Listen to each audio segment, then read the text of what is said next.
السلام علیکم دوستانو، په دې هیله چې روغ جوړ خوشحاله به یاستئ. د اختر مبارکیان مې ډېرې ومنئ او خدای دې وکړي چې دا اختر په تاسو باندې ښه تېر شي، قربانیان مې د الله په دربار کې قبول او منظور شه او په دې هیله چې ښې چکرې پکې ووایئ، له اختر څخه خوند واخلئ.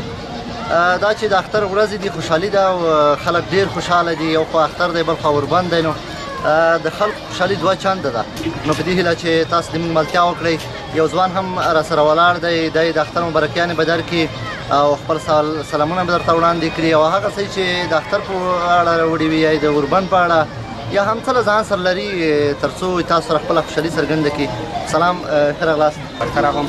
د لوی اختر مبارکي ورته وایم. خدای دې وکړي چې دغه اختر د افغانستان او د ټولو هېوادوالو د سولې او د امن د سوکالۍ وړ وګرځي.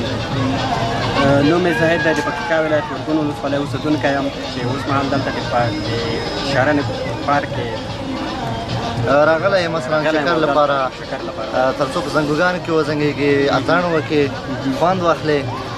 نو ډېره مننه چې موږ سره هم راغلې او کمرې مخته راسره ودرېدې او خپلو هېوادوالو ته د اختر مبارکي ورکړه. زه راته ووایې چې خپرونه یا د پروګرام چې د لنډه ویډیو جوړوو د دوستانو لپاره تر څو دوی خوشحاله شي، نو ته راته ووایې چې څه دې راوړي دي، څه به راسره شریک کړې د اختر په خوشحالۍ کې، د اوربند په خوشحالۍ کې. د محمد الله ټیوزي به یو څه درته ډالۍ کوم. خدای دې وکړي چې ستاسو او د ټولو اورېدونکو د خوښ وړ وګرځي. مهرباني. ترانم کوي. مهرباني. خو جنګونه و اعتبار نه و په ژوند للیا، خو جنګونه و اعتبار نه و په ژوند للیا، اختر ته راشه اعلان شوی د اوربند للیا.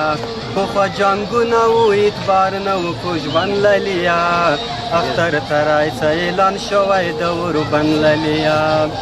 د زل اختر بشه په مینا په مستۍ تېروو، د زل اختر بشه په مینا په مستۍ تېروو،